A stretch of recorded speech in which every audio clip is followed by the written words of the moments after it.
Hello students, I am Sumanta Vidya. Here is your second chapter. We are not afraid to die if we can all be together. It is written by Gordon Cook and Alan East.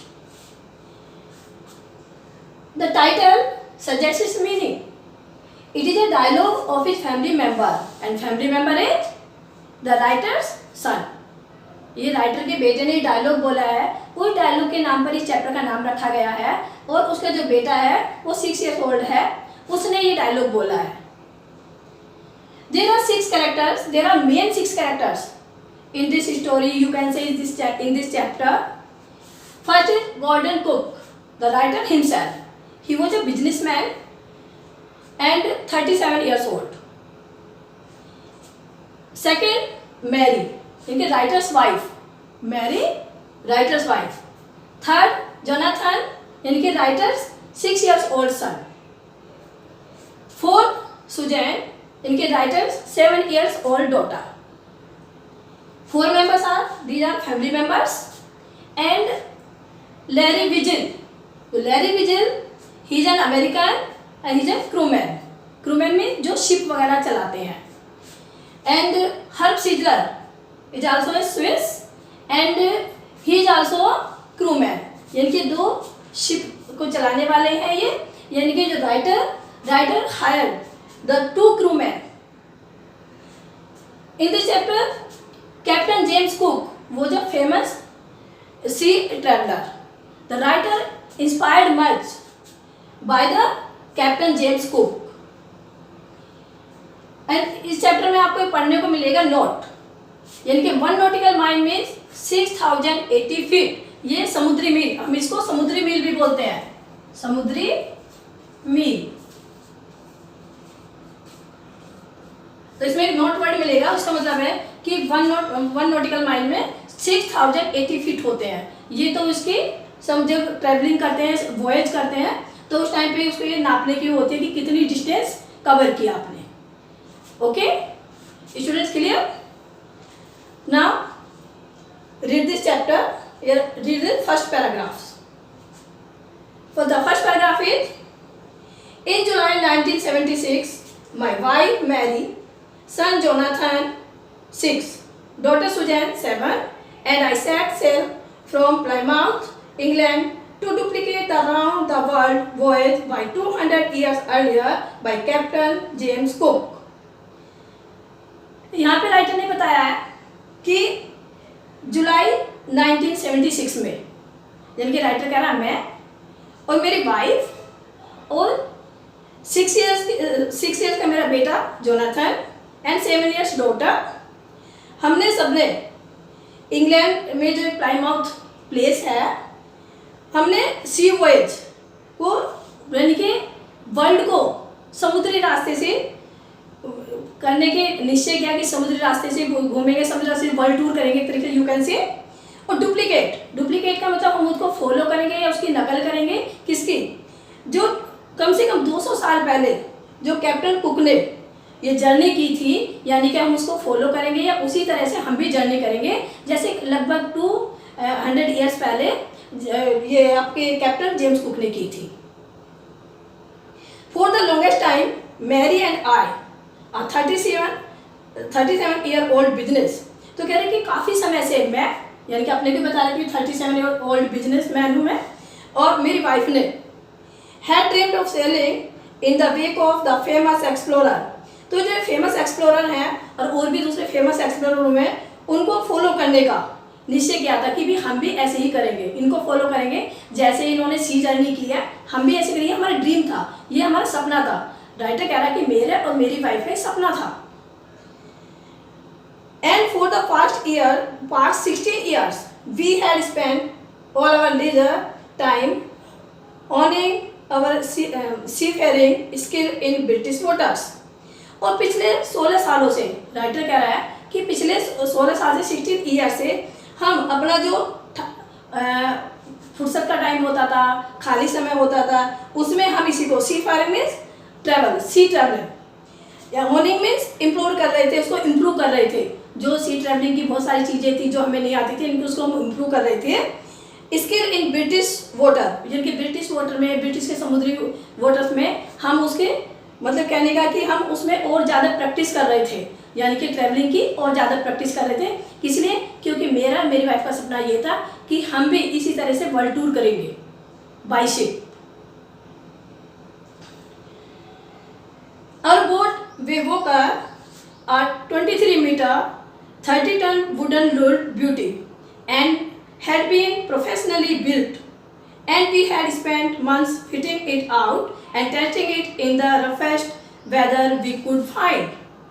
तो writer यहाँ पे कह रहे हैं our boat Vivoka, एक इन्होंने boat बनवाई और उसका नाम दिया Vivoka, यानी कि उसको लाइक अ शिप Vivoka, काफ़ी बड़ी थी वो। उसमें बताया इन्होंने 23 मीटर, तो वो लंबी थी, जो उसकी लेंथ थी वो 23 मीटर थी, 30 टन, और वेट कितना था उसका 30 टन। वुडन ब्यूटी यानी कि लकड़ी की बनी हुई बहुत ही सुंदर बोट थी वो, बहुत ही सुंदर नाव थी, यानी कि उसके जो आउटर बॉडी थी शिप की वो सुंदर थी। हैड बीन प्रोफेशनली बिल्ट, और बहुत ही किसी प्रोफेशनल से बनवाया था, बहुत प्रोफेशनली बिल्ट थी वो, बड़े अच्छे तरीके से बनी थी।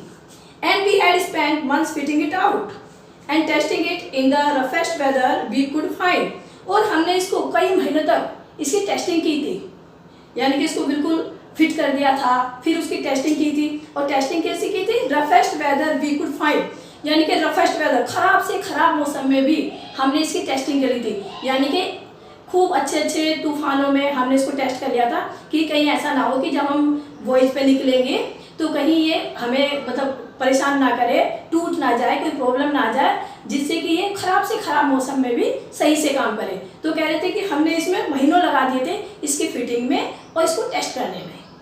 Clear students? Next paragraph, the first leg of our plan 3 years, 1,05,000 kilometre journey passed pleasantly as we sailed down the west coast of Africa to Cape Town. क्या कह रहे थे? फर्स्ट लेग मीन्स यहाँ पे पार्ट, फर्स्ट लेग यानी कि जो first part 3 years की उन्होंने जर्नी प्लान की थी, और 3 years की जर्नी में जो उनका फर्स्ट पार्ट था वो डिस्टेंस थी 1,05,000 किलोमीटर। तो राइटर कह रहे हैं कि वो तो प्लीजेंटली, पीसफुली हमारी अच्छी तरीके से हो गई। और कहाँ पे था? तो कैप टाउन से अफ्रीका तक की जो जर्नी थी 1,50,000 की जो जर्नी थी वो पीसफुली तय हो गई, उसमें राइटर को कोई प्रॉब्लम नहीं आई, अच्छी तरह से उसने कर ली। देयर बिफोर हेडिंग ईस्ट, और ईस्ट की तरफ को जाने से पहले, राइटर यहाँ पे कह रहा है कि ईस्ट की तरफ को जाने से पहले वी टुक ऑन 2 crewmen, तो कि हमने 2 crewmen हायर कर लिए। नरेटर कह रहा है कि हमने 2 crewmen हायर कर लिए। अमेरिकन लैरी विजिल, उसमें एक तो लैरी विजिल था जो अमेरिकन था, एंड स्विस हर्ब सीजलर, और दूसरा हर्ब सीजलर था जो स्विस का रहने वाला था। To help us tackle one of the world roughest seas, the southern Indian Ocean. किस लिए ले लेते? कि जिससे वो हमारे हेल्प कर सकें, जहाँ वो कहीं ऐसा ना हो जहाँ रफेस्ट सी हो, यानी कि समुद्र में बहुत कहीं बहुत ऊंची तूफान आते हैं, वेव्स आती हैं, यानी कि रफेस्ट सी में, और वो भी स्पेशली किसके लिए? इंडियन ओशियन के लिए, because Indian Ocean one of the roughest seas of the world. तो इसलिए उन्होंने इंडियन ओशियन के को क्रॉस करने के लिए, पार करने के लिए 2 पर्सन ये हायर कर लिए थे, these were crewmen. In our second day out of Cape Town, we began to encounter strong gales. तो क्या कह रहे हैं वो? It was the second day of our journey from the Cape Town, यानी कि फिर वहाँ से इतनी माइल्स उन्होंने कर ली थी, तो फिर उससे आगे का जो जर्नी की उन्होंने, फिर उसका सेकंड डे था ये। We began to encounter strong gales. Encounter means face करना, हमें बहुत ही स्ट्रॉन्ग गेल्स मीन्स तूफान, बहुत ही हैवी तूफान का, स्ट्रॉन्ग तूफान का फेस करना पड़ा, यानी कि उसका सामना करना पड़ा सेकंड डे, अगले दिन ही। For the next few weeks they blew continuously, और कुछ हफ्तों तक, कुछ वीक्स तक तो कंटिन्यूसली ऐसे ही चलते रहे, तेज हवाएं, स्ट्रॉन्ग विंड वो चलती रही, कुछ हफ्ते तक तो वो कंटिन्यूसली चलती रही। गेल्स डिड नॉट वरी मी, तो राइटर कह रहा है यहाँ पे कि उन तूफानों से तो मैं नहीं डरा, गेल्स डिड नॉट वरी मी, यानी कि उन तूफानों ने तो मुझे नहीं डराया, कहने का मतलब मैं उनसे डरा नहीं। But the size of waves was alarming, लेकिन जो साइज था, जो वेव्स का साइज था वो मुझे अलार्म कर रही थी, वो मुझे चेतावनी दे रही थी, यानी कि उससे मैं डर रहा था, उससे मुझे थोड़ा डाउट हो रहा था, क्योंकि जो वेव्स थी बहुत हाई थी, बहुत ऊंची ऊंची वेव्स थी वो, up to 15 metres as high as our main mast, और कितनी ऊंची थी वो 15 मीटर, लगभग 15 मीटर की थी। और जो एक मास्ट लगा होता है नाव में, इस तरह से बोट हो चाहे कुछ भी हो, आप ये मान लीजिए जैसे ये होता है और वो उस तरह से कवर्ड सा होता है, ये मास्ट होता है, तो जो ये मास्ट होता है बहुत ऊंचा, इससे भी ऊपर ऊपर ये लहरें ऐसे ऐसे ऊंचे, खूब ऊंचे ऊंचे जा रही थी, तो ये प्रॉब्लम आ रही थी। राइटर जो इस चीज़ से डर रहा था कि जो वेव थी वो 15 मीटर हाई थी और उससे प्रॉब्लम आ रही थी। Next stanza, December 25 found us 3005 kilometre east of Cape Town. और अब दिसंबर 25 की बात कर रहे हैं, तो बता रहे हैं कि हम कैप टाउन के डायरेक्शन में 3500 किलोमीटर की दूरी पर पहुंच गए। 3500 किलोमीटर की दूरी पर हम कैप टाउन से पहुंच गए। वहाँ पर despite atrocious weather we had a wonderful holiday complete, हालांकि बहुत ही खराब मौसम था, वेदर जो था बहुत खराब था, फिर भी हमने वहाँ पे वंडरफुल हॉलीडे अपना कंप्लीट किया। विद अ क्रिसमस ट्री, और कैसे किया, क्रिसमस ट्री के साथ, यानी कि उन्होंने 25 दिसंबर जो है अपने साथ वो क्रिसमस ट्री भी ले गए थे और उसको डेकोरेट करके उन्होंने वहाँ पे 25 दिसंबर सेलिब्रेट किया, यानी कि क्रिसमस सेलिब्रेट किया। New years day saw no improvement in the weather. New Year Day means here is 1st January. New Year's Day means 1st January, यानी कि ये 1st जनवरी की बात है। So no improvement in the weather. Weather में कोई भी improvement दिखाई नहीं दिया, यानी कि कुछ सुधार हो, जो वेदर खराब चल रहा था उसमें कुछ इम्प्रूवमेंट हो, तो कोई इम्प्रूवमेंट दिखाई नहीं दिया।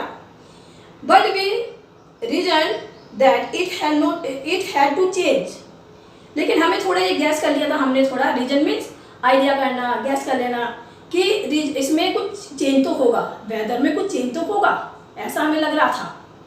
एंड इट डिड चेंज, और चेंज हुआ भी, लेकिन क्या, फॉर द वर्स, मौसम और ज़्यादा खराब हो गया, यानी कि मौसम जो है इम्प्रूवमेंट के बजाय और वर्स होता चला गया, बहुत खराब होता चला गया। Thank you very much. Next paragraph will be covered in our next video. Thank you.